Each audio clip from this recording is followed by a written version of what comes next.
اللهم صل على سيدنا محمد وعلى آل سيدنا محمد وبارك وسلم. بسم اللہ الرحمن الرحیم. الحمد للہ رب العالمین والصلاة والسلام علی سید المرسلین وعلی آلہ واصحابہ اجمعین، اما بعد. دیکھو، بات چل رہی تھی غیبت اور اس کا علاج. کئی طرح کی باتیں ہوئی. گزشتہ جو بات تھی کل، وہ غیبت کہاں کہاں جائز ہے، غیبت کی جائز صورتیں. تو اس میں بات بتائی گئی کہ بھئی جہاں ضرورت ہے، کوئی دینی ضرورت ہو، کسی کے بارے میں کچھ بتانا ہو، جیسے محدثین نے راویوں کے حالات جو لکھے ہیں تو اس کے بارے میں آیا تھا. پھر فرمایا کہ غیبت کے ذریعے سے بہت سارے گناہ ہو جاتے ہیں.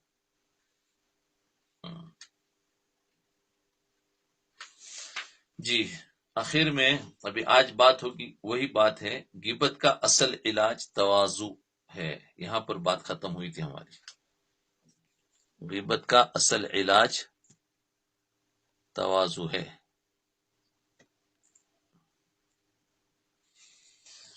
حضرت والا نے فرمایا کہ غیبت کا علاج بھی تواضع ہی ہے، مگر تواضع ایک دن میں پیدا نہیں ہوتی.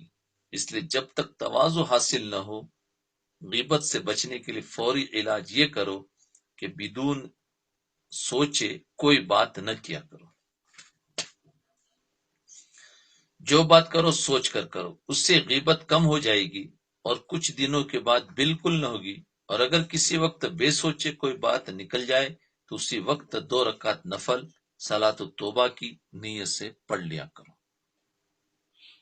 اس ملفوظ میں پہلی بات یہ ارشاد فرمائی کہ غیبت انسان سے سرزد ہی نہ ہو، بالکل ختم ہو جائے غیبت. تو اس کا اصل علاج یہ ہے کہ دل میں تواضع پیدا کرو. اس وقت میں کوئی نیچا بننے کو تیار نہیں. ساری دنیا میں جھگڑا بڑا بننے کا ہے. اور ہمیشہ یاد رکھو، بڑا بننے میں جھگڑا بہت ہے، نیچا بننے میں کوئی جھگڑا نہیں ہے. اس میں کوئی کمپٹیشن نہیں ہے، اس میں کوئی مقابلے کے لیے نہیں آتا. ہاں، بڑا بننے میں تو کوئی نہ کوئی مقابلے میں بولے میں بڑا، وہ کہتا ہے میں بڑا. لیکن نیچا بنو تو کوئی نہیں آتا، اچھا بولے چھوڑ دے گا. یاد رکھو، یہ میدان خالی پڑا ہوا ہے، اس میں ترقی بھی ہے. اس لیے ہمیشہ تو فرمایا دل میں تواضع پیدا کرو. ہمیشہ یاد رکھو، غیبت تواضع کے نہ ہونے کی وجہ سے ہوتی. جب آدمی اپنے آپ کو بڑا سمجھتا ہے نا اور تکبر میں مبتلا ہوتا ہے، تب دوسروں کی غیبت کرتا ہے. تواضع ہوگی، ارے بولے چھوڑ دو، نہیں بھلا آدمی ہے، اچھا آدمی ہے، انسان یہ کہے گا. جی، تو فرمایا تب دوسروں کی غیبت کر. جس شخص کو اپنے عیوب کا دھیان ہو، اپنے عیب کا دھیان ہو، اس کی اصلاح کی فکر ہو، اس کو دوسرے کے عیوب بیان کرنے کی کہاں فرصت ہوتی. وہ تو اپنے درد میں مبتلا ہے کہ میرے اندر یہ عیب ہے، میرے اندر یہ بری عادت ہے، کس طرح ان کو دور کروں. بس وہ اپنی فکر میں لگا ہوا ہوگا. تواضع والا بس اسی ادھیڑ پن میں مبتلا ہوگا. وہ دوسروں کے عیوب کو کہاں دیکھتا پھرے گا. ہاں، اگر دل میں تکبر اور بڑائی ہے اور دوسروں کی تحقیر ہے، اس کو اپنی فکر تو نہیں ہے، اس لیے دوسروں کے عیوب کو دیکھتا پھرتا ہے کہ اس میں فلاں برائی ہے، اس میں فلاں برائی ہے. پھر ان برائیوں کو دوسروں کے سامنے بیان کرتا رہتا ہے. لہذا غیبت کی اصل جڑ عجب اور تکبر ہے. غیبت کی اصل جڑ عجب اور تکبر ہے. دیکھا، جب یہ تکبر اور عجب ختم ہو جائے گا تو پھر غیبت کبھی سرزد نہیں ہوگی. اس لیے غیبت کا اصل علاج تکبر کا ختم کرنا اور تواضع کا پیدا کرنا. اب بتاؤ، کوئی ہم میں سے ہے کہ جو یہ کہہ سکتا کہ میرے اندر تکبر نہیں ہے؟ کوئی نہیں. یہ بیماری عام ہے. جی، اس کا علاج کرنا بہت ضروری ہے. لیکن فوری علاج کیا بتایا کہ سوچ سوچ کر بات کرو. اب ہمارے بزرگوں کی تواضع کو دیکھو. حضرت ڈاکٹر حفیظ اللہ صاحب رحمۃ اللہ علیہ ایک مرتبہ دارالعلوم میں تشریف لائے. ان کی زبانی ایک واقعہ سنا کہ حضرت مولانا خیر محمد صاحب رحمۃ اللہ علیہ جامعہ خیر المدارس ملتان کے بانی، خیر المدارس ملتان کے بانی نے فرمایا، جنہوں نے بنایا، فرمایا کہ جب میں حضرت مولانا تھانوی رحمۃ اللہ علیہ کی مجلس میں جاتا تو بلا مبالغہ مجھے یہ محسوس ہوتا تھا اس مجلس کے اندر جتنے لوگ موجود ہیں ان میں سب سے کمتر اور حقیر اور بدحال میں ہوں. حضرت تھانوی کے پاس جاتے اور یہ سب مجھ سے افضل ہے، بلکہ سب انسان ہے اور میں بیل ہوں. بیل سمجھتے ہیں؟ ہاں جی جی، اوکس، اچھا ہاں، کاؤ اس کا مذکر، اس کو بیل کہتے. تو فرمایا یہ سب انسان ہے، ہاں میں بیل ہوں. پھر مجھے خیال پیدا ہوا کہ میری یہ حالت درست ہے یا نہیں. چنانچہ میں حضرت مفتی محمد حسن صاحب رحمۃ اللہ علیہ جو جامعہ اشرفیہ لاہور کے بانی ہیں کی خدمت میں حاضر ہوا اور جا کر عرض کیا کہ میرا یہ معاملہ ہے کہ جب میں حضرت والا کی مجلس میں آتا ہوں کہ مجھے یہ محسوس ہوتا ہے کہ اس مجلس میں سب سے کمتر اور حقیر میں ہوں، مجھ سے زیادہ حقیر اور کمتر کوئی اور نہیں ہے. تو حضرت مفتی صاحب فرمانے لگے کہ یہ حالت تو میری بھی ہے. حضرت مفتی صاحب فرمانے لگے کہ یہ حالت تو میری بھی ہے کہ جب میں مجلس میں جاتا ہوں تو ایسا لگتا ہے کہ سب حاضرین سے زیادہ کمتر اور بدحال میں ہی ہوں. تو حضرت مولانا خیر محمد صاحب رحمۃ اللہ نے فرمایا کہ تم بھی میرے ساتھ اس حال میں شریک ہو گئے، چلے حضرت والا سے اپنی حالت بیان کرتے. چلو حضرت والا سے، یعنی حضرت تھانوی رحمۃ اللہ علیہ سے ہم اپنی حالت کو بیان کرتے ہیں. چنانچہ دونوں حضرات حضرت تھانوی رحمۃ اللہ علیہ کی خدمت میں پہنچے اور عرض کیا کہ جب ہم مجلس میں بیٹھتے ہیں تو ہمیں یہ خیال ہوتا ہے کہ اس مجلس کے اندر جتنے حاضرین ہیں وہ سب ہم سے افضل ہے اور ہم سب سے کمتر اور ذلیل ہے اور حقیر ہے. سبحان اللہ. حضرت والا نے فرمایا کہ کچھ فکر نہ کرو. جواب کیا فرمایا؟ جی، حضرت نے فرمایا کہ کچھ فکر نہ کرو، ارے بھائی میرا بھی یہی حال ہے. اب حضرت خود فرما رہے ہیں. اللہ اکبر. یہ تو مرید تھے، شیخ کے پاس گئے، شیخ خود فرمایا میرا بھی یہی حال ہے، تم فکر نہ کرو، میں بھی یہی سمجھتا ہوں.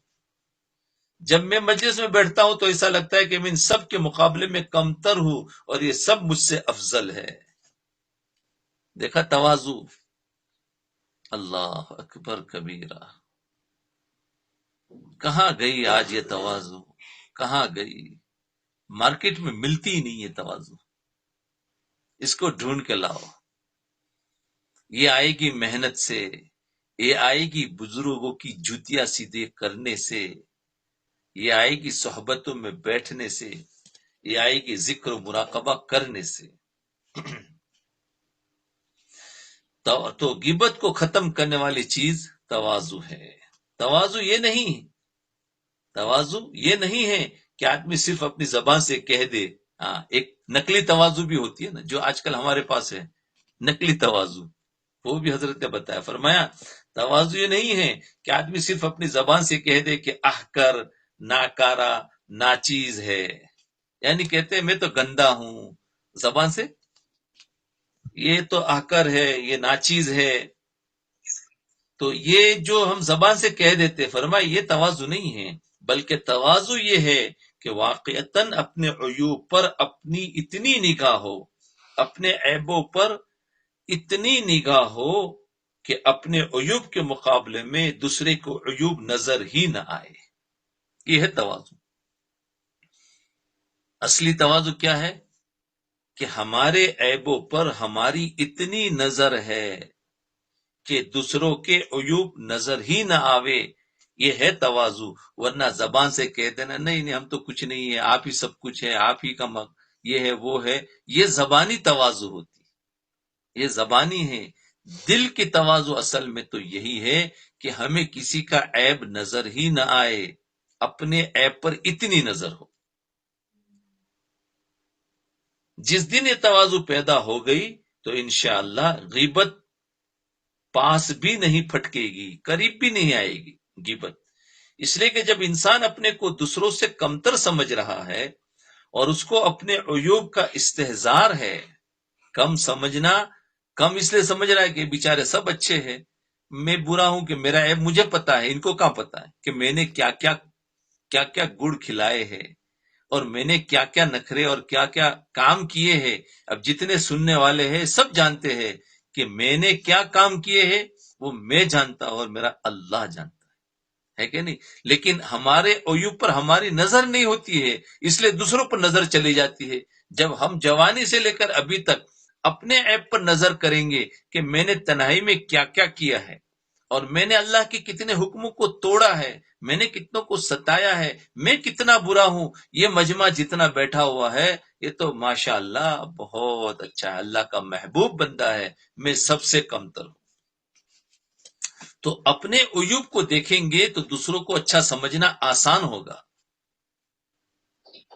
جی تو فرمایا تواضع پیدا ہو گئی تو پھر کبھی غیبت نہیں آئے گی. اس لیے کہ جب انسان اپنے کو دوسروں سے کمتر سمجھ رہا ہے، اپنے کو دوسروں سے کمتر سمجھ رہا ہے اور اس کو اپنے عیوب کا استحضار ہے، تو وہ دوسروں کے عیوب کو کیسے دیکھے گا؟ پھر دوسرے کا عیب دیکھے گا ہی نہیں. جی اپنا عیب دیکھنا شروع کر دو آج سے. ابھی ہمارے اندر کتنا ہے تو ہم جہاں کہیں بھی جائیں گے نا ہمیں ہر ایک اچھا لگے گا جب اپنے عیب ہمارے اندر ہوگی. اس وقت ہمارے عیب بھول جاتے ہیں. کوئی ہمیں ستائے گا بھی تو بھی ہمیں کیا ہوگا؟ برابر ہے، وہ جو ستا رہا ہے صحیح کہہ رہا ہے، اس لیے کہ میں ایسا ہی ہوں. میں تو اب دیکھو اس کو غصہ نہیں بلکہ وہ سمجھے گا میں ایسا ہی ہوں اور واقعتاً ہوتا ہے. اور اگر ایسا نہیں ہوں جیسا وہ کہہ رہا ہے کہ جھوٹا، بدماش، یہ چور سب وغیرہ، اور میں ایسا نہیں ہوں، تو اس کے کہنے سے یا اس پر میرا غصہ ہونے سے میرا کیا نفع ہوگا؟ میرا اللہ کے یہاں کوئی عزت تو جانے والی نہیں. تو یہ دو باتوں میں سے ایک ہوگی. اس لیے ہمیشہ اپنے اوپر نظر کرے تو کبھی غصہ نہیں آتا ہے. اور اس کو اپنے عیوب کا استحضار ہے تو دوسروں کے عیوب کو کیسے دیکھے گا؟ لہٰذا اگر غیبت کا جڑ سے بالکل یا ختم کرنا ہے تو اپنے اندر تواضع پیدا کرو. اب آپ پوچھو گے کہ تواضع کون سی دکان میں ملتی ہے، ہمیں ذرا اس کا پتہ بھی بتا دو تاکہ ہم جا کے خرید لیں، ہے نا. کیونکہ آپ نے جب اتنا دیکھا بولے غیبت سے جان چھڑانی ہے تو یاد رکھو دنیا کی کسی مارکیٹ میں تواضع نہیں ملتی، یہ اللہ والوں کی مارکیٹ میں ملتی ہے. ہاں جی، اور وہاں بیٹھ کر خریدی نہیں جاتی ہے، وہاں جا کر سیکھی جاتی ہے. اس کو بیچتے نہیں ہے کوئی بھی کہ کوئی پکڑا دیا، بلکہ یہ ہے سیکھی جاتی. اب تواضع کیسے پیدا کرے؟ تواضع پیدا کرنے کا طریقہ کیا ہے تو سنیے. تواضع پیدا کرنے کا طریقہ یہ ہے کہ اپنے عیوب کا استحضار کرو. کیا کرنا؟ اپنے عیب کو دیکھ.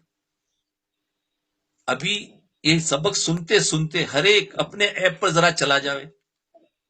جتنے سبق سن رہے ہیں وہ اپنے عیب کو ذرا دیکھے تو کتنا آنکھوں سے آنسو آ جائیں گے کہ میں کتنا برا ہوں. تو اپنے عیب کو دیکھے. تو اب کبھی کبھی بیٹھ کر اپنے عیوب پر نظر کرے. جب غصہ آ جائے تو اپنے عیوب پر نظر کرے کہ میں ہوں، تو پھر ہمیں کیا آسان ہو جائے گا تواضع پیدا کرنا. ایک تو عیوب کا استحضار کرو. یہ جو ہر وقت اپنی بڑائی کا خیال دل میں جمع رہتا ہے کہ ہم ایسے، ہم چوما دیگر نیز، ہم جیسا کوئی دوسرا نہیں ہے، اور اگر ہمارے جیسا کوئی بننے کی کوشش کرے گا تو ہم اس کو اوپر نہیں جانے دیں گے، اس کو گرائیں گے. آج ہوتا ہے نا، یہ تو مرغوں والی لڑائی ہو جاتی ہے پھر. تو ہم تو یہ جانوروں کی طرح ہو گئے پھر، کیونکہ جانوروں میں یہی لڑائی ہوتی ہے. جنگل کا شیر ہوتا ہے نا تو کہتا ہے کیا ہے، مجھ سے بڑا کوئی نہیں ہے، اور اگر مجھ سے بڑا کوئی بننے کی کوشش کرے گا تو اس کو مار مار کے بگائے گا، بولے میں بڑا. اب انسانوں میں بھی اگر کوئی بڑا بنتا ہے تو جانور والی صفت ہوئی کہ نہیں ہوئی؟ انہیں انسان بنو. انسان کیا ہوتا ہے؟ انبیاء علیہ الصلوۃ والسلام کی جو صفات ہے، صحابہ کی جو صفات ہے، وہ صفات انسان بناتی ہے۔ یہ صفت بڑا ہونا، یہ تو جانور پنا ہے کہ جانوروں میں بھی اپنے اپنے علاقے کے بڑے ہوتے ہیں، ہر ایک ایک بڑا ہوا بنا ہوتا ہے۔ ہمارا بڑا اللہ ہے، یاد رکھنا۔ تو فرمایا ہم چما دیگر ہے، ہم جیسا کوئی دوسرا نہیں۔ اور یہ جو ہمیں بھی کبھی اپنے علم پر گھمنڈ ہوتا ہے نا، کبھی کبھی علم پر گھمنڈ ہوتا ہے، تکبر، کبھی اپنے تقوی پر تکبر ہوتا ہے، تو وہ اصلی تقوی کیا ہوا؟ اگر تقوی پر تکبر آیا تو سمجھو تقوی میں بھی کوئی نقلی ہے، اس لیے کہ تقوی ہمیشہ تواضع پیدا کرتا ہے۔ تو تقوی پر گھمنڈ ہو جاتا ہے، یعنی ظاہری تقوی پر۔ کبھی اپنے مال و دولت پر تکبر پیدا ہوتا ہے، کبھی اپنی صحت پر تکبر پیدا ہوتا ہے، کبھی اپنے مال و دولت پر، کبھی اپنی شکل و صورت پر تکبر پیدا ہوتا ہے۔ یہ تکبر ہی انسان کو تباہ کر دیتا ہے۔ تو کیا کیا ہوتے ہیں دیکھو نا، اور یہ تو آئے گا، اس کا علاج اسی لیے تو کہتے ہیں کہ ایک انسان علم سیکھتا ہے۔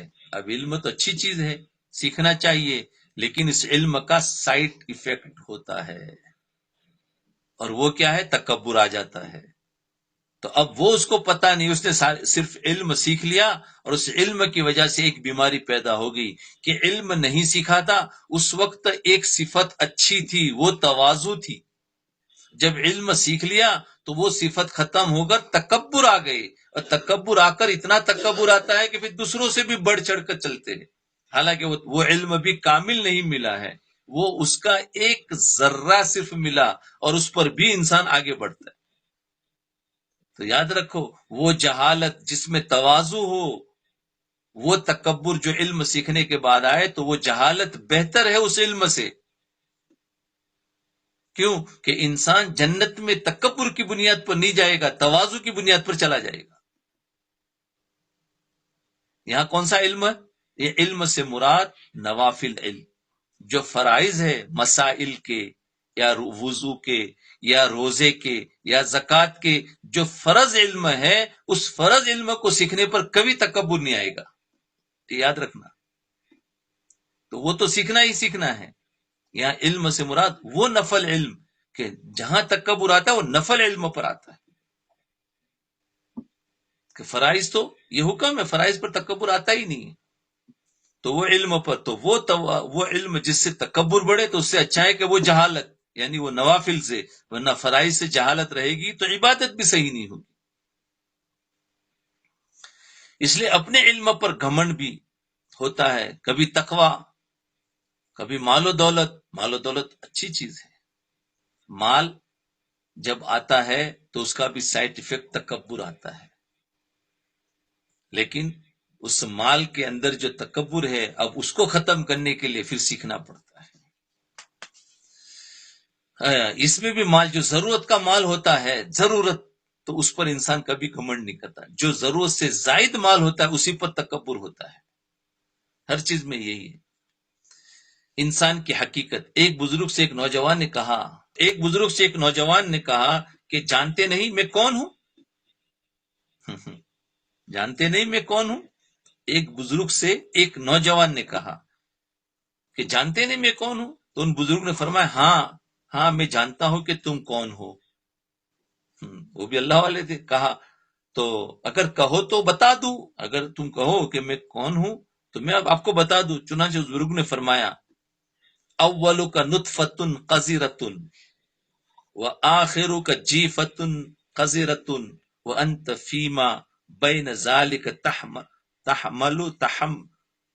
تحمل العذرۃ۔ تیرا آغاز، اب سنو اس کا ترجمہ، فرمایا تیری ابتدا تو یہ ہے کہ تو ایک گندے نطفے سے پیدا ہوا، گندے قطرے سے پیدا ہوا ہے، یہ تو تیری ابتدا ہے، میں جانتا ہوں تو کون ہے۔ گندے قطرے سے پیدا ہوا، اور تیرا انجام، انتہا یہ ہے کہ تو بدبودار اور مردہ ہو جائے گا، یہ تو تیرا اینڈ ہے، اور یہ تیری ابتدا ہے۔ اور یہاں تک حتیٰ کہ تیرے گھر والے بھی، اتنا وہ مردار اور بدبودار ہو جائے گا، تیرے گھر والے بھی تجھے رکھنے کو تیار نہیں ہوں گے۔ اور جب پیدا ہوا ہے جب سے لے کر موت تک جو درمیانی ٹائم ہے، درمیان کا عرصہ ہے، اس میں تو کیا کرتا ہے؟ گندگی کے ٹوکرے اٹھائے پھر رہا ہے۔ کیا کرتا ہے؟ گندگی کو اٹھائے پھر رہا ہے۔ تو کہتا ہے جانتے ہو میں کون ہوں؟ تو ہاں میں جانتا ہوں تو کون ہے، تو پہلے بھی گندا تھا، بعد میں بھی گندا ہوگا، اور درمیان میں گندگی اٹھا کر پھر رہا ہے، یہ تو ہے۔ یہ جو کھال، یہ جلد جو جسم پر ہے، اس کھال کو، جلد کو کیا کہتے ہیں؟ اسکین۔ ہاں، یہ جو اسکین جسم پر ہے، اس اسکین کو اللہ تعالیٰ نے ساتر العیوب بنا رکھا ہے کہ تیرے عیبوں کو چھپا رکھا ہے اس جلد نے۔ اگر یہ خال، یہ اسکین ذرا سی چھل جائے تو اندر نجاست ہی نجاست بری ہوئی، کہیں خون ہے، کہیں پیپ ہے، کہیں پیشاب ہے، کہیں پاخانہ ہے، یہ سب نجاستیں اٹھائے پھر رہا ہے۔ یہ حقیقت ہے ہماری، یہ حقیقت ہے ہماری، مگر خود کو بڑا سمجھ رہا ہے، اور تکبر کے یہ خیالات پھر انسان کو غیبت پر آمدہ کرتے ہیں، ابھارتے ہیں، تیار کرتے ہیں۔ اللہ اکبر، اللہ اکبر۔ لہذا غیبت کا اصل علاج یہ ہے کہ اپنے اندر تواضع پیدا کرے۔ جب تواضع پیدا ہو جائے گی، جب تواضع پیدا ہو جائے گی تو پھر انشاءاللہ کسی کی غیبت نہیں ہوگی، پھر کسی کی غیبت نہیں ہوگی۔ البتہ جہاں دینی ضرورت ہو وہاں غیبت جائز ہے۔ مثلا کسی کو نقصان سے بچانا ہے، آپ اس کو بتا دیں کہ فلاں شخص سے ہوشیار رہنا، یہ معاملات کا صاف نہیں ہے، تو یہ غیبت میں داخل ہی نہیں۔ اب تواضع کیسے آئے گی؟ تو سنو، تواضع کے لیے صحبت شیخ، تجربہ یہ ہے کہ رگڑے کھائے بغیر تواضع پیدا نہیں ہوتی، رگڑے کھائے بغیر۔ مہندی رنگ لاتی ہے پتھر پر گھس جانے کے بعد۔ مہندی لگاتے ہیں نا، وہ مہندی کیسے اس کے رنگ آتے ہیں ہاتھوں میں، یہ بہت گھسی گئی ہے، ڈائریکٹ لگاتے تو کچھ نہ ہوتا، اس لیے کہتے ہیں مہندی رنگ لاتی ہے پتھر پر گھس جانے کے بعد، اس کی رگڑائی ہوتی ہے جب جا کے اس کا رنگ ہوتا ہے۔ دانا خاک میں مل کر گلے گلزار بنتا ہے، کہ دانا اگر صحیح سالم رہتا ہے تو پھر اس میں سے کچھ نہیں بنے گا، بینس، اور اس بینس پر جب رگڑائی ہوتی ہے وہ سڑتا ہے، مٹتا ہے، دبتا ہے زمین کے اندر، تو پھر وہ اس میں سے ایک اس میں سے ایک درخت نکلتا ہے، ٹری نکلتی ہے۔ تو اس لیے یاد رکھو، ایک انسان بھی اگر انسان بننا چاہتا ہے تو اس کو بھی ایسی ہی رگڑ کھانی پڑے گی، اپنے آپ کو مٹانا پڑے گا، جیسے وہ بینس کو، وہ دانے کو مٹنا پڑتا ہے زمین کے اندر، ایسے نیچے جانا پڑتا ہے، اس کے بعد ایک ٹری اوپر آتی ہے، تو انسان کو بھی ایک نیچے جانا پڑے گا، پھر اللہ تعالیٰ اس کو اٹھائیں گے۔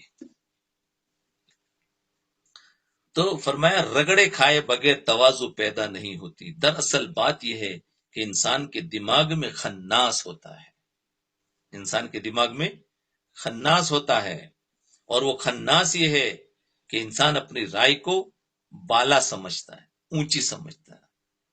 آتا ہے نا قرآن میں، من الجنتی والناس، قل اعوذ برب الناس ملک الناس الہ الناس من شر الوسواس الخناس، آیا نا خناس۔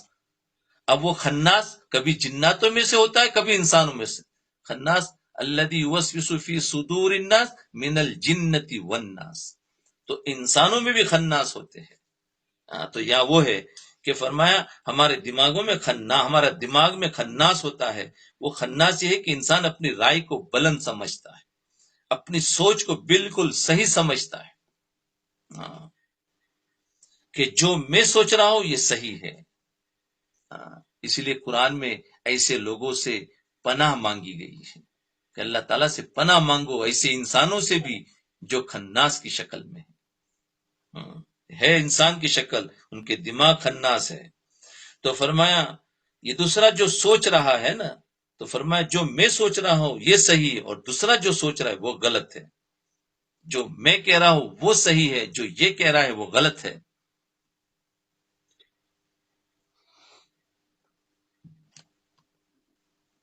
جی اپنی سوچ کو بالکل صحیح سمجھتا ہے.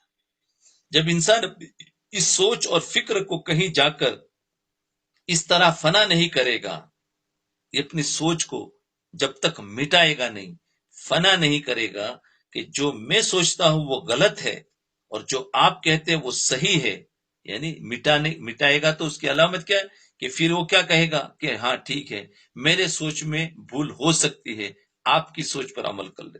فرمایا جو میں سوچتا ہوں وہ غلط ہے، جو آپ کہتے ہیں وہ صحیح ہے، چاہے مجھے آپ کی سوچ کتنی ہی غلط اور بری معلوم ہو رہی ہو، دلیل کے خلاف معلوم ہو رہی ہو اور بداہت کے خلاف معلوم ہو رہی ہو، لیکن میں آپ ہی کی بات مانوں گا. جب اس طرح اپنی سوچ اور فکر کو نہیں مٹائے گا، اس وقت تک تواضع پیدا نہیں ہوگی اور تکبر ختم نہیں ہوگا. اللہ اکبر، کتنا بڑا اصول بتا دیا. فرمایا شیخ کے پاس بھی اگر جاؤ تو جانے کے بعد شیخ کے پاس بھی اپنی سوچ سے مت چلو. فرمایا اپنی سوچ کو ختم، کیونکہ ابھی تک تو بڑائی کیا دی، جو میں کہہ رہا ہوں وہ صحیح، دوسرا کہہ رہا ہے غلط. اب تواضع پیدا کرنا ہے تو اب یہ سوچو کہ میں جو سوچ رہا ہوں وہ غلط ہے اور یہ جو کہہ رہے ہیں وہ صحیح ہے. بس چاہے وہ مجھے چاہے کتنی بری معلوم ہو، چاہے کتنی یعنی کڑوی معلوم ہو، اس پر مجھے کوئی دلیل بھی معلوم نہ ہو، پھر بھی میں ان کی بات مانوں گا. یہ تواضع ہے. ورنہ آج کل تو دلیل کا بہت زور ہے نا. یہ دلیل جو ہے نا، یہ بھی ایک بیماری عجیب پیدا ہو گئی. یہ بھی تکبر کی ایک بیماری ہے. کچھ بات کرو تو بولے دلیل لاؤ. لا حول ولا قوت. یہ دلیل کیا مانگ رہا ہے؟ ابھی تو تربیت ہوئی نہیں. دلیل مانگنے کا حق تو اس کو ہے کہ جس کی تربیت ہو چکی ہے. یہ کیا دلیل مانگ رہے؟ دیکھو یہاں کیا کہہ رہے کہ فرمایا دلیل کے خلاف معلوم ہو رہی ہو. دیکھو آپ کی سوچ کتنی ہی غلط اور بری معلوم ہو رہی ہو. فرمایا تواضع کیا ہے؟ جو میں سوچتا ہوں وہ غلط، جو آپ کہتے ہیں وہ صحیح، چاہے مجھے آپ کی سوچ کتنی ہی غلط معلوم ہو، بری معلوم ہو، دلیل کے خلاف معلوم ہو، ہدایت کے خلاف معلوم ہو رہی، لیکن پھر بھی میں آپ ہی کی بات مانوں گا. جب تک اس طرح اپنی سوچ و فکر کو نہیں مٹائے گا، اس وقت تک تواضع پیدا نہیں ہوگی اور تکبر ختم نہیں ہوگا. اس لیے اب جو ہر جگہ پر دلیل مانگ رہے ہیں، اب ان میں تواضع کہاں سے آ سکتی ہے؟ انہوں نے تو پہلے اس کا انکار کر دیا کہ بغیر دلیل کے ہم کوئی بات نہیں مانیں گے. پھر دلیل تو مانگتے مانگتے پھر کیا کہیں گے؟ ہمیں دلیل بھی چاہیے تو پھر بخاری شریف کی ہی دلیل چاہیے، دوسری دلیل بھی نہیں چلے گی. اور بخاری شریف اس نے پڑھی بھی نہیں ہوتی ہے اور کہے گا کہ بخاری کی دلیل لاؤ. اب یہ بھی ایک عجیب چیز ہے. اب یہ سب متکبر لوگ ہوتے ہیں. جی اللہ ہم سب کی ایسوں کی صحبت سے بھی حفاظت فرمائے، ایسوں کی دوستی سے بھی حفاظت فرمائے. اس لیے یاد رکھو تواضع پیدا کرنا ہے. تواضع والا ہمیشہ دلیل نہیں مانگا کرتا، کیونکہ وہ تو اپنی اصلاح. اسی لیے دیکھو آپ کبھی بھی کسی ڈاکٹر کے پاس دوا لینے گئے ہوں گے اور ڈاکٹر نے 3-4 گولیاں آپ کو دے دی، لیکن آپ نے اسے دلیل مانگی ہے کبھی کہ ڈاکٹر صاحب ایک کام کرو، پہلے تو یہ بتاؤ کہ یہ دوا کہاں سے لے، آپ کی کون سی کتاب میں لکھا ہوا ہے اور کون سی جگہ سے ثابت ہے، بولے مجھے بتاؤ. تو ڈاکٹر صاحب کیا کہ ایک کام کر، تو دوا ادھر رکھ لے اور تو جا، تیرا دماغ خراب ہو گیا ہے، پہلے دماغ کو صحیح کرا کے. ہے کوئی ڈاکٹر کی دوا کی دلیل مانگے؟ وہ بغیر دلیل کے لے لیتا ہے، اور جب بات کوئی عالم کہے تو کہتا ہے دلیل دو. لا حول ولا قوت. تو یہ کیا ہے؟ کوئی شیخ کہے گا تو دلیل دو. یہ بھی روحانی ڈاکٹر ہے. جب وہ جسمانی ڈاکٹر کی دوا بغیر دلیل کے مان لیتے ہیں تو روحانی ڈاکٹر کی دوا کے لیے کیوں دلیل مانگتے ہو؟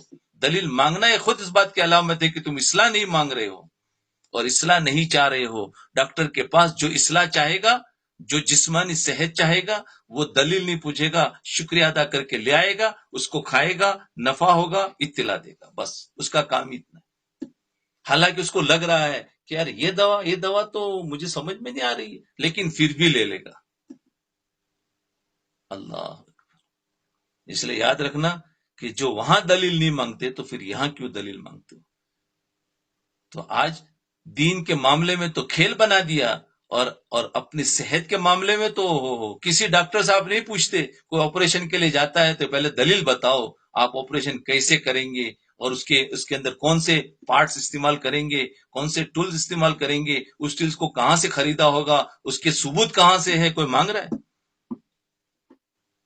کوئی نہیں مانگتا. چپ چاپ پیسے بھی دیتے ہیں، کام بھی کراتے. ارے اللہ والے ہی رہ گئے ہیں کہ ان کے پاس ہی ہر چیز مانگ رہے ہیں، ان کی زندگی دیکھ رہے ہیں. ان کی زندگی میں ذرا خرابی آ گئی تو پھر ان کو چھوڑ دیتے ہیں. کیا ڈاکٹر شرابی ہوتا ہے؟ کبھی ڈاکٹر کو چھوڑا ہے؟ ہاں، اس کے ہاتھ میں صحت ہے، ہم اس سے اپنا علاج کرا لیتے ہیں. اس کی پرائیویٹ زندگی ہے، وہ جانے، اس کا کام جانے. اسی طریقے سے ہمیں سارے دلائل سے ہمیں پتا چل گیا کہ یہ اتباع یعنی یہ شیخ ہے اور یہ اللہ والے ہے. اب اس سے ہم اپنا علاج شروع کر دے. اب ان کے عیب اور نقص پر نہیں جانا ہے. پبلک جو بات کر رہی ہے اس کو نہیں دیکھنا ہے کہ کیا بات کر رہی ہے. ہمیں اپنا کام کراتے جانا ہے، ہمیں نفع ہو رہا ہے.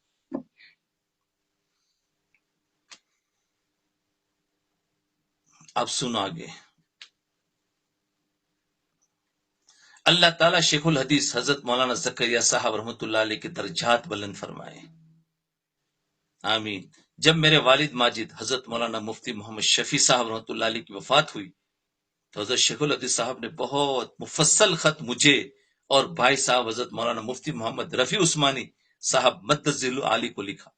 اس خط میں بہت ساری نصیحتیں فرمائی، لیکن ایک نصیحت یہ فرمائی: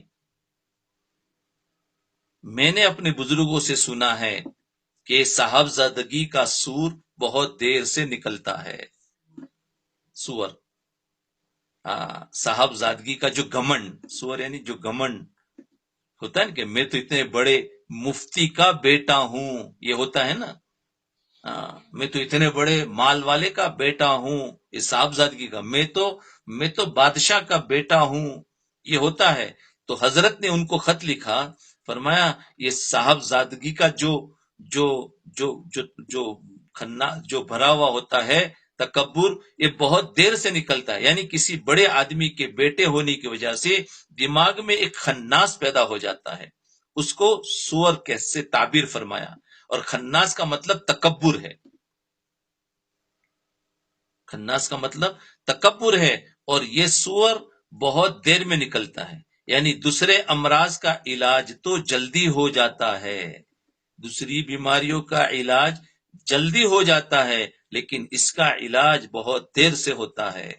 بہرحال اس خط کے ذریعے اس طرف ہمیں متوجہ فرمایا کہ اس کی فکر کرنی چاہیے کہ کسی طرح یہ مرض نکل جائے.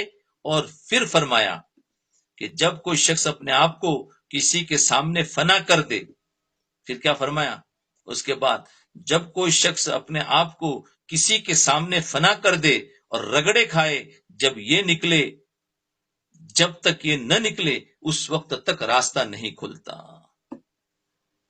جب تک یہ نہ نکلے اس وقت تک راستہ نہیں کھلتا. اور واقعتاً بالکل سچ بات کہ جب اندر سے یہ میں نہیں نکلتی نا، میں کرتا ہوں، یہ نہیں نکلتی ہے، تو جب تک راستہ بھی نہیں کھلتا ہے آگے جانے کا، اللہ تک جانے کا.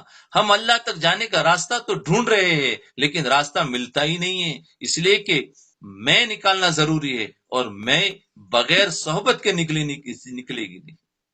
اس لیے فرمایا کہ اپنے آپ کو کسی کے سامنے فنا کر دے. حضرت شیخ کی نصیحت اپنے آپ کو، یہ صرف ان کو نہیں ہے، یہ حضرت فرما رہے ہیں. اس کا مطلب تمام انسانوں کو بھی نصیحت ہے کہ جب تک اپنے آپ کو کسی کے سامنے فنا کر دے اور رگڑے کھائے، جب تک یہ نہ نکلے اس وقت تک راستہ نہیں کھلتا. اسی طرح یہ تو صاحبزادگی کا سور تھا، تکبر تھا، اور ایک تکبر علم کا ہوتا ہے. اسی طرح علم کا بھی سور ہے کہ ہم عالم ہیں، اور یہ عالم ہونے کا جو گھمنڈ ہے نا، تکبر، یہ بھی بڑا خطرناک ہے، یاد رکھنا. اور آج تو تھوڑا بہت علم سیکھنے کے بعد بھی سب کہتے ہم تو عالم ہیں، عالم ہیں، عالم ہیں، اور سب کہنا بھی شروع کر دیتے، ہاں یہ عالم مولانا شروع کر دیتے. ارے مولانا ہے یا نہیں، پہلے اس کی تو تحقیق کر لیا کرو.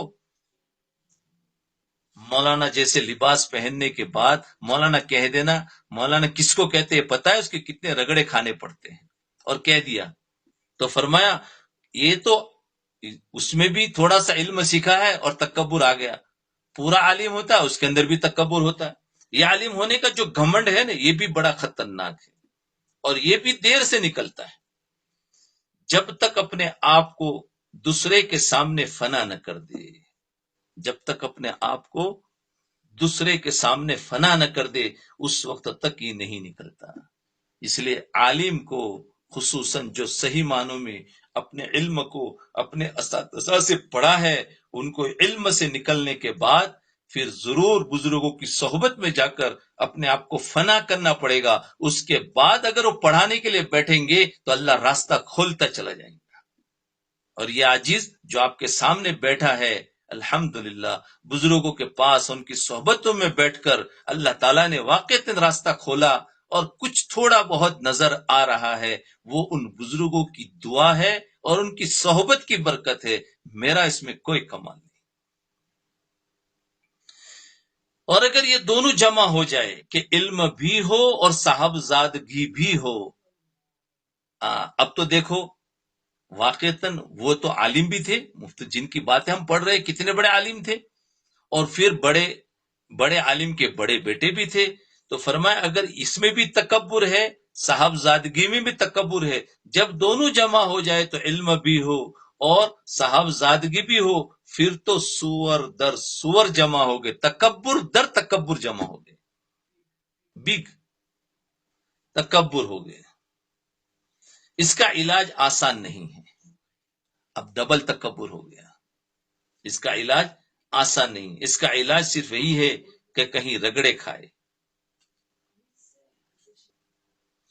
اب کہیں رگڑے کھائے، اپنے آپ کو پامال کرے۔ مولانا رومی رحمۃ اللہ علیہ فرماتے ہیں قال را بگزار قال را بگزار صاحب حال شو، قال را بگزار صاحب حال شو، پیش مرد کامل پامال شو پیش مرد کامل پامال شو، یعنی پامال کے معنی یہ ہے کہ تمہیں پاؤں سے روندا جائے۔ پامال کا معنی کامل پامال ہو، پامال کا معنی ہے یعنی پاؤں سے روندا جائے، یعنی ہمارے اوپر پاؤں رکھا جائے۔ ہے کوئی تیار ایسا پامال ہونے کے لیے؟ یہ مثال بتا رہے کہ ہمارے اوپر پاؤں سے روندا جائے، پاؤں سے چلا جائے۔ پاؤں سے روندے جانے کا مطلب یہ ہے کہ چاہے تمہارے دل و دماغ میں بات نہیں آ رہی ہے، عقل اور بداہت کے خلاف وہ بات معلوم ہو رہی ہے، لیکن پھر بھی بڑے کی بات کے سامنے تم اپنے آپ کو اس طرح جھکا دو، بڑے کی بات کے سامنے تم اپنے آپ کو اس طرح جھکا دو جیسے پاؤں میں روندا جا رہا ہے۔ جیسے ایک آدمی زمین پر لیٹا اس پر پاؤں رکھ کر جاوے، تو اب بتاؤ وہ اس کو کچھ نہیں ہو تو کیسا اپنے آپ کو کہتے ہیں، اس کو پامال کر دیا، پامال بالکل نیچا کر دیا، بولے میرے پر تم پیر رکھ دو کوئی بات نہیں، میں برداشت کر لوں گا۔ تو یہ ہے کہ ہمارے یعنی جب ہم شیخ کامل جو بات کہہ دے تو چاہے ہماری سمجھ اور عقل کے خلاف ہو، اس بات کو بھی ہمیں ماننا ہے اور دل کو پامال کرنا ہے، جھکا دو۔ جب تک اس پر عمل نہیں ہوگا اس وقت تک یہ تکبر دماغ سے نہیں نکلے گا۔ لہذا جب تک تکبر دل میں موجود رہے گا، جب تک تکبر دل میں موجود رہے گا، حسد بھی رہے گا، غیبت بھی رہے گی، بغض بھی رہے گا، غصہ بھی رہے گا۔ جب تکبر چلا جائے گا، تواضع پیدا ہو جائے گی، اس وقت سارے امراض بھی چلے جائیں گے۔ دیکھا تکبر سے کتنی بیماریاں پیدا ہو رہی ہے۔ اللہ کیا کہ فرمایا جب تکبر دل میں موجود ہے تو حسد بھی ہوگا، غیبت بھی ہوگی، بغض بھی ہوگا، غصہ بھی ہوگا۔ حسد، غیبت، بغض، غصہ اور تکبر، 5 بیماریاں۔ اور جو آپ کو مراقبہ دیا گیا ہے اس مراقبے میں یہ 5 بیماریوں کا علاج ہے۔ یاد رکھنا یہ مراقبہ جو دیا گیا ہے اس میں 5 بیماریوں کا علاج ہے، لیکن آگے بڑھنے والے کوئی نہیں ہیں، بعض نے تو لیا ہی نہیں ہے۔ اگر ان کے میسج آئیں گے ہم ان کو بھی دے دیں گے۔ تو یہ ہے کہ مراقبہ اگر کریں گے تو اللہ کی ذات سے امید ہے اللہ تعالی ہمارے اندر یہ سارے 5 بیماریاں نکل گئی تو پھر چھوٹی چھوٹی اور بھی بیماریاں چلی جائیں گی۔ اب آگے سن، لیکن یہ تواضع اور انکساری ایک دو دن میں پیدا نہیں ہوگی، اس کے لیے محنت اور مشق کی ضرورت ہے، اور کسی شیخ کامل کی صحبت کی ضرورت ہے، بیت ہو کر شیخ کامل سے اپنا علاج باقاعدہ کرانے کی ضرورت ہے، تب جا کر تواضع پیدا ہوتی ہے۔ اس لیے حضرت والا فرماتے ہیں کہ جب تک یہ بات حاصل نہ ہو، یعنی تواضع نہ ہو، اس وقت تک یہ کرے، جب تک تواضع نہ ہو یہ کرے کہ بے سوچے بات نہ کرے، اور اگر کبھی غیبت ہو جائے تو اپنے اوپر جرمانہ مقرر کرے۔ ایک جرمانہ کا بیان پیچھے گزر چکا کہ ایک وقت کا فاقہ کرے، یہاں ایک دوسرا جرمانہ بیان فرمایا کہ 2 رکعت صلاۃ و توبہ پڑھ لیا کرو۔ اس طرح کرنے سے آہستہ آہستہ انشاءاللہ یہ بیماری دور ہو جائے گی۔ دیکھیے دنیا میں کوئی کام محنت کے بغیر نہیں ہوتا۔ دیکھو خالی سوچو اور سوچ کر اس کے اوپر باتیں کرو، ہاں ایسا کریں گے ایسا کریں گے ایسا کریں گے، تو اس سے کام نہیں ہوتا ہے۔ یاد رکھو محنت کرنی پڑتی، تھوڑی بہت محنت ضرور کرنی پڑتی ہے۔ محض آرزو کر لینے سے، امیدیں کر لینے سے، خواہش کر لینے سے کام نہیں بنتا۔ آرزو سے فرا کرتی ہے تقدیریں کہیں، یعنی صرف آرزو کر لینے سے تقدیریں نہیں بدلا کرتی، بلکہ اس کے لیے محنت کرنی پڑتی ہے۔ ایک دیہاتی کا قصہ، جیسے ایک دیہاتی کا قصہ ہے، حضرت والا نے لکھا ہے کہ ایک دیہاتی بیٹھا ہوا اپنی دیہاتی زبان میں یہ کہہ رہا تھا کہ یوں جی کرے ڈھیر سارا دودھ ہو اور ڈھیر سارا گڑ ہو، اور میں ڈھیر سارے دودھ میں ڈھیر سارا گڑ ڈال کر انگلی سے اس کو چلاؤ اور پھر خوب پیوں، یوں جی کرے میرا۔ تو کسی نے اس دیہاتی سے کہا کہ تیرا یوں جی تو کرے، لیکن تیرے پاس کچھ ہے بھی؟ اب دیکھا وہ کہتے میرے پاس اتنا سارا دودھ ہو اور اتنا سارا گڑ ہو، میں اس کے اندر یوں ڈالوں، انگلی سے یوں ہلاؤ اور یوں پیوں۔ تو کسی نے پوچھا کہ بھائی تو ذرا سوچ رہا ہے تو تیرے پاس کچھ ہے بھی؟ تو اس نے کہا میرے پاس تو انگلی ہے، انگلی دودھ تو تھا نہیں، تو انگلی ہے، یعنی نہ دودھ ہے نہ گڑ ہے، بس انگلی ہے۔ اب وہ اس انگڑ کے بل بوتے پر آرزو کر رہا، اب وہ انگلی کے بل بوتے پر کیا کر آرزو کر رہا کہ دودھ بھی ہوتا، گڑ بھی ہوتا، اور انگلی سے یوں یوں ہلاتا۔ تو فرمایا انگلی ہے اور اس پر سب سوچ رہا تھا۔ حضرت والا فرماتے جیسے وہ بے وقوف انگلی کی بنیاد پر یہ آرزو باندھ رہا تھا، حالانکہ صرف آرزو باندھنے سے کچھ نہیں ہوتا، ایسے ہی ہم بھی اصلاح کی محض امید باندھا کرتے، ہاں اصلاح کرنی ہے سب کہتے، تو اصلاح کی امید باندھا کرتے ہیں۔ ارے یہ دیکھو تمہارے پاس کچھ عمل ہے یا نہیں، اگر نہیں ہے تو اس کے حصول کے لیے کوشش اور محنت کرو، تب جا کر وہ حاصل ہوگا۔ لہذا اگر کوئی کام محض آرزو کر لینے سے نہیں ہوتا، تاکہ کاش میں ایسا ہو جاؤ، کاش میں نیک ہو جاؤ، کاش میں متقی بن جاؤ، کاش میں غیبت چھوڑ دوں، محض تمنا کرنے سے اور آرزو کرنے سے بات نہیں بنتی۔ حدیث شریف میں حضور صلی اللہ علیہ وسلم کا ارشاد ہے، العاجز من اتبع نفسہ ہواہا وتمنا علی اللہ، عاجز وہ شخص ہے جس نے اپنے آپ کو خواہشات نفسانی کے پیچھے چھوڑا رکھا ہے۔ خواہشات جس طرح لے جا رہی ہے وہ جا رہا ہے، کوئی روک اور لگام نہیں، لیکن اللہ تعالیٰ پر تمنا باندھ رہا ہے کیا کہ اللہ تعالیٰ تو بڑا غفور الرحیم ہے اور معاف کر دے گا، ایسا بندہ عاجز ہے۔ لہذا محض تمنا اور آرزو کرنے سے کچھ حاصل نہیں ہوتا، بلکہ تمنا کے ساتھ ساتھ قدم آگے بڑھائے، تھوڑی سی محنت کرے، عمل کرے، پھر اللہ تعالیٰ سے کہے کہ اللہ میرے بس میں جتنا تھا اتنا میں نے کر لیا، اب اس کی تکمیل کرنا آپ کے قبضے قدرت میں ہے، آپ اس کی تکمیل فرما دیجیے۔ کیا اللہ تعالیٰ ہمیں مشقت میں ڈالنا چاہتے؟ نہیں، بلکہ اللہ تعالیٰ تو یہ چاہتے ہیں کہ میرا یہ بندہ ذرا سا میری طرف چلے، جب وہ چلے گا تو ہم خود اس کی رہنمائی کریں گے۔ والذین جاہدوا فینا لنہدینہم سبلنا، جو لوگ ہمارے راستے میں کوشش کریں گے ہم ان کا ہاتھ پکڑ کر اپنے راستے پر لے چلیں گے۔ ذرا سی توجہ کی ضرورت ہے۔ غیبت کا یہ آخری بات ہے، غیبت کا ایک عجیب عملی علاج۔ پھر حضرت والا نے آگے ایک عجیب عملی علاج بیان فرمایا۔ علاج کڑوا تو ہے، لیکن اگر اللہ تعالیٰ اس علاج کی توفیق دے دے تو چند دن میں غیبت چھوٹ جائے گی۔ غیبت کا ایک عجیب و غریب عملی علاج یہ ہے کہ جس کی غیبت کرے اس کو اپنی اس حرکت کی اطلاع کر دے۔ آئے ہائے جس کی غیبت کرے اس کو اپنی اس حرکت کی اطلاع کر دے کہ میں نے آپ کی غیبت کی ہے، بات تھوڑے دن اس پر مداومت سے انشاءاللہ یہ مرض بالکل دفع ہو جائے گا۔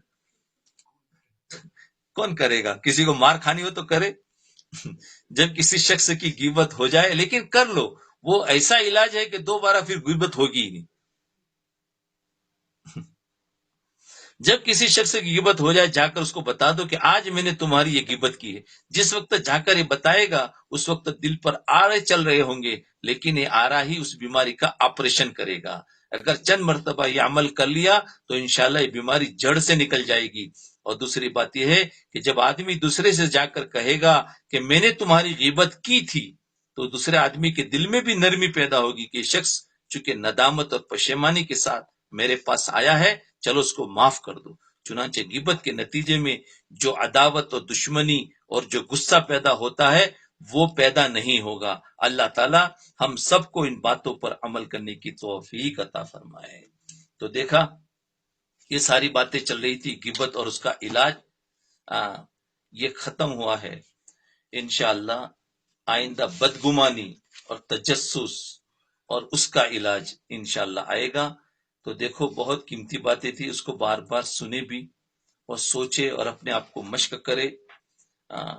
بہت ساری باتیں تفصیل سے آ چکی ہے۔ اللہ تعالی ہم سب کو اس پر عمل کی توفیق عطا فرمائے اور باقاعدہ علاج کراوے۔ دیکھو، علاج کے بغیر کوئی چیز، آج ہم جسمانی فکر کرتے ہیں لیکن اپنی ایمانی فکر نہیں کرتے۔ اپنی ایمان کی فکر کرو کہ ایمان ہمارا بہت خطرے میں ہے، بہت خطرے میں ہے۔ سب جانتے بھی ہے اور سب سوچ بھی رہے ہیں لیکن ہمت کوئی نہیں کر رہا۔ اس لیے حضرت نے وہ بات بھی بتا دی، بولے سوچنے سے، آرزو کرنے سے کچھ نہیں ہوتا، ہمت کرنا چاہیے۔ میں اتنے دنوں سے سبق دے رہا ہوں لیکن آج تک کسی کا یہ میسج نہیں آیا کہ مجھے علاج کرنا ہے اور علاج کا کیا طریقہ ہے اور مجھے بھی اس میں داخل کر دو اپنے پیشنٹ میں۔ آج کوئی بھی نہیں آ رہا ہے۔ یہ اس بات کی بھی غفلت چل رہی ہے۔ کب تک جب تک بیماری کا پتہ چل گیا پھر کیوں نہیں؟ اگر آپ کو جسمانی ڈاکٹر بتا دے کہ آپ کے آواز سے پتہ چلتا ہے کہ آپ کا ہارٹ کا پرابلم ہے، تو اسی وقت انسان اپنا سارا کام چھوڑے گا اور علاج کرنے میں داخل ہو جائے گا۔ آج روحانی ڈاکٹر نے بتا دیا کہ آپ کو پتا ہے کہ ہم غیبت میں مبتلا ہے اور غیبت اتنی سخت بیماری ہے کہ ہمارے ایمان کا کینسر ہے، لیکن آج تک کسی کا یہ نہیں آیا کہ چلو ہم علاج کرائیں۔ ارے ٹرائی تو کرے، انشاءاللہ امید ہے کہ آپ ٹرائی کریں گے۔ تھوڑی دیر مراقبہ کر لیں۔